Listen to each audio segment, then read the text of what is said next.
Gotta go, gotta see things, see new faces and brand new things. Gotta go places and do things, maybe to forget.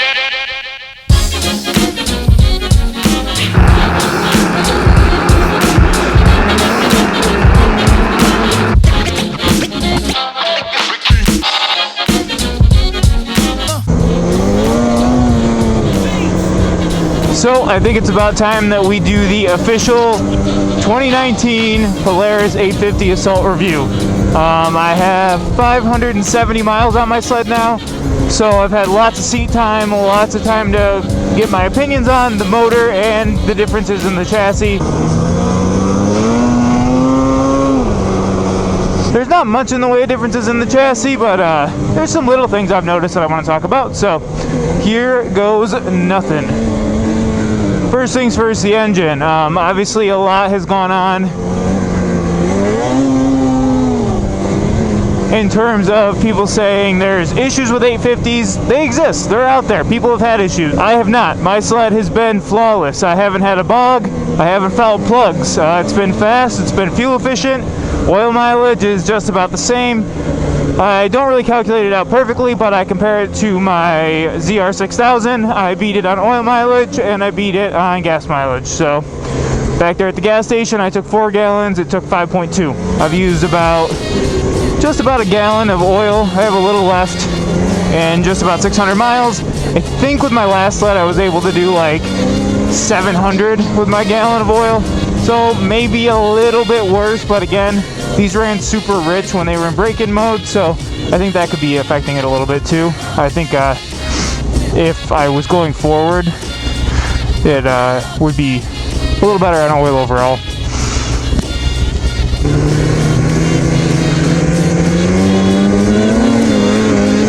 Belt life has been good. I think I could use a little adjustment just to kind of raise it back up in the sheaves a little, but after almost 600 miles, that's to be expected, kind of the same as last year with the 800. It's a little harder to pull over than the 800 was.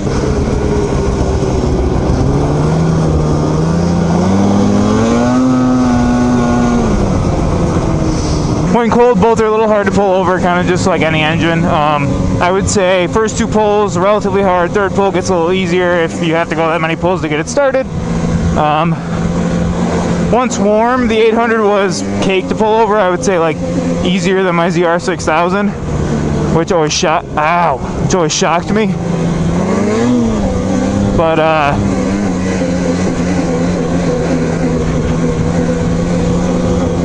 the 850, even when it warms up, just a little harder to pull over. Not significant. I still wouldn't even say it's as hard as the ZR6000, but not as easy as the 800. Obviously, if you have electric start, not a problem, so you don't have to worry about that. So, the big question, what is the 850 like as far as power goes?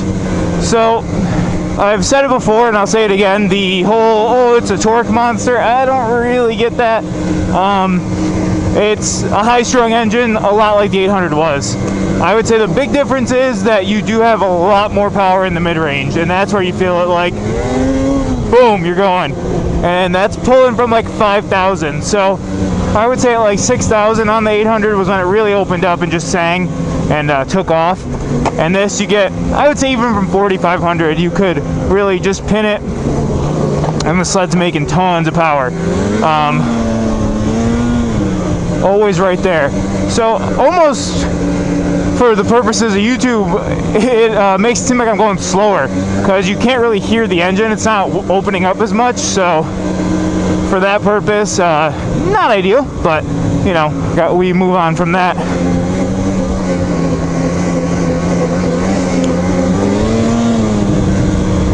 The top end power, it feels as extreme as it did on the 800. So I would say, like, for what the engine is, it's equally more powerful. You know what I mean? Like, the top end pull is stronger, like you'd expect an 850 to be, but it's not leaps and bounds ahead of an 800. Like, they made really good power up top with the 800 HO, and this makes really good power for what it is, plus like a little bit more than the 800 HO. It's not where I'm the most shocked with the engine. it's what you'd expect from, you know, an upgrade, whereas the mid-range is like a surprise. You hit the gas and you're like, dang, from mid-range this thing just pulls. So that's my biggest thoughts about the power. Top end wise, it seems to wind out really well. Unfortunately, for comparison purposes, I'm running the 1.6 now. Sled's geared down significantly from the 1.3. People have asked me, which track do you recommend? Simple. If you're going to trail ride a lot and you don't really think you're going to get off trail, maybe occasionally to play around, 1.3 is going to be your top speed monster. Or if top speed is your main priority, even if you want to play off trail, get the 1.3. But I would say for fun factor, the 1.6 is really solid and in the middle. It has decent lift off trail, really good grip on trail, you know, comparing non-studded to non-studded. It'll never beat a studded track, and like I said in my last video, I think I'm going to stud it, just because when I'm off trail, I don't think it'll matter that much. Maybe it'll trench a little bit more, but it's not going to affect it. Not going to affect it all that much. So, if you did not follow me when I had my Assault 800, welcome.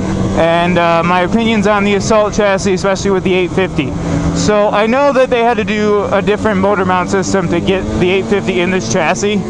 I would say you could tell. The sled feels different. It, in my opinion, cornered really well with the 800 HO, especially for having such a long track. It did push a little bit, but it was relatively flat cornering for, you know, being a 144, and especially being an Axis. I definitely couldn't complain, but for some reason in the 850, I lift to ski way more. With the Pro Steers, honestly, it almost felt undrivable. I did not like it. Coda says he has no trouble with it. I had to see what the preload is set to on his sled next time we ride together. Mine is pretty close to maxed out. So I don't know how much more preload I could even add to cure it, if that is the cure. And I do feel like part of the problem is it's still kind of soft, so when I'm getting into a corner, the preload is stopping it from rolling, but then the shocks give in, and the sled rolls up onto a ski. So, you know, we'll see. But the hand warmers are still not really that great. They certainly didn't fix that. You have hot and off, essentially. The low is like useless, and it's certainly not a medium. I would just call it a low, and it doesn't even feel like they're on most of the time.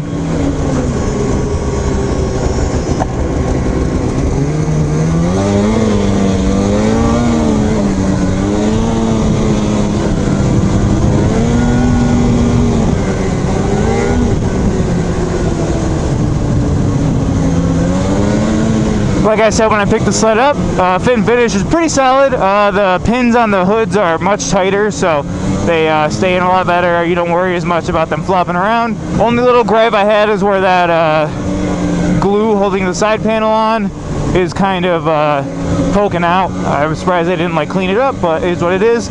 Everybody talked to me about the fact that it doesn't actually have a loose throttle. That's some sort of safety mechanism that if the throttle pins, it'll turn the sled off. So that's cool. My apologies for being incorrect on that. If you've never ridden a Polaris Assault, awesome things about the sled. You have the 144, bridges bumps like a beast, tipped up rails in the back, so you don't quite get the same footprint on hard packed, but it still has the footprint when you're off trail. These sleds really do have some good top end because of that. Very low approach angle on the front of the track, so they have low rolling resistance compared to some of the other models that are in Polaris' lineup.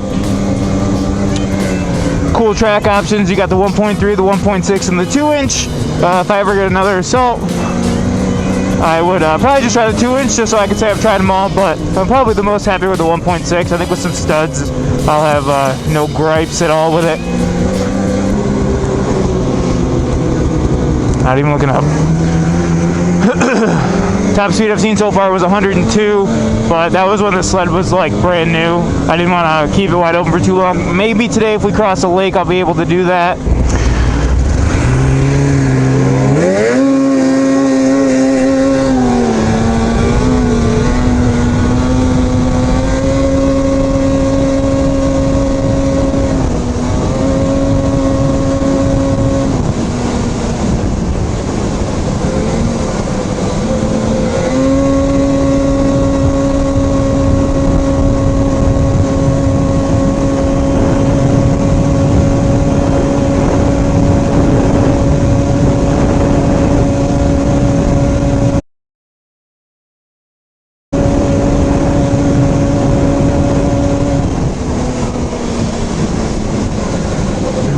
ergonomics are as amazing as they are at every axis. I think they're the best in the business.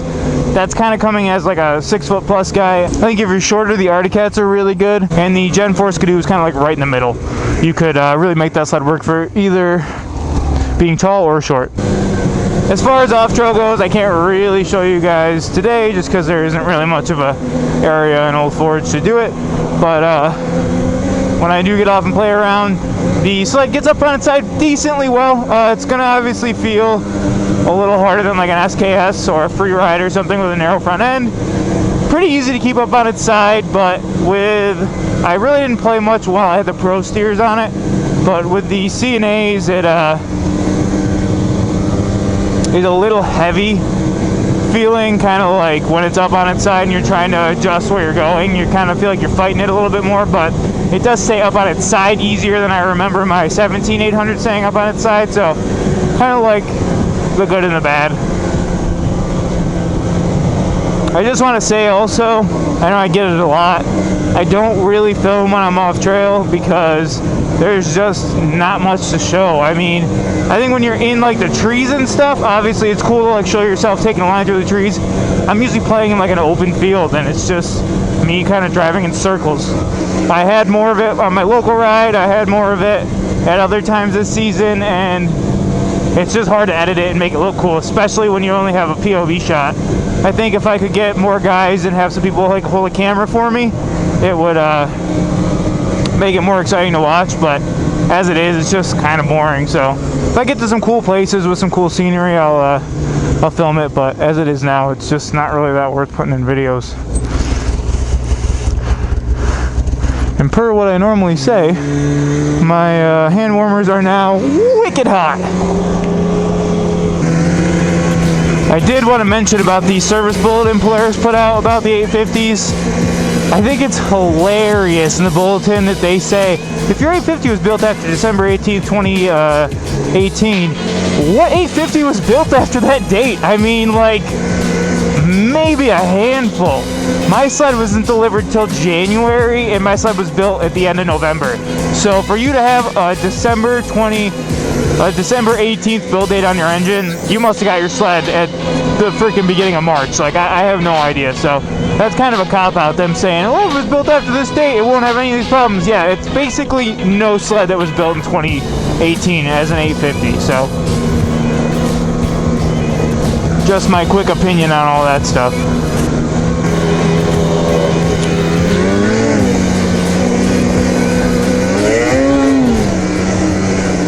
Does pick the front end up a bit easier than the 800 did. That could be because of the track, but I would say without studs, it hooks up and lifts the skis about as good as the 800 did with studs. So.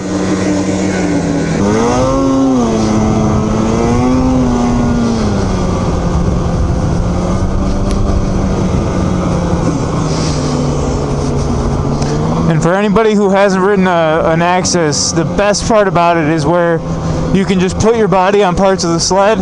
Forward, more ski pressure. Sled's gonna go where you want. Back, you just lean in, the track will dig in, you just take off. Side, boom, there it is.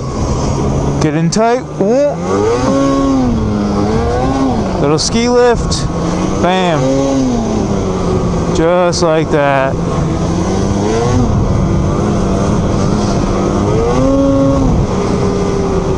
You will get a little bit more weight transfer from an Assault, obviously, because uncoupled rear end, but it's a cool feeling.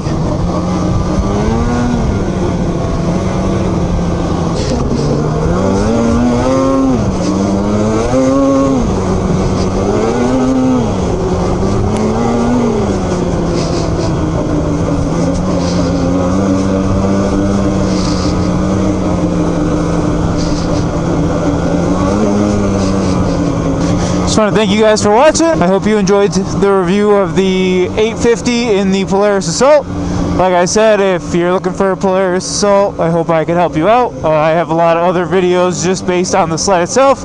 And if you're interested in the Patriot 850, I hope I could give you guys a little bit of a final analysis on everything there is to know about the sled.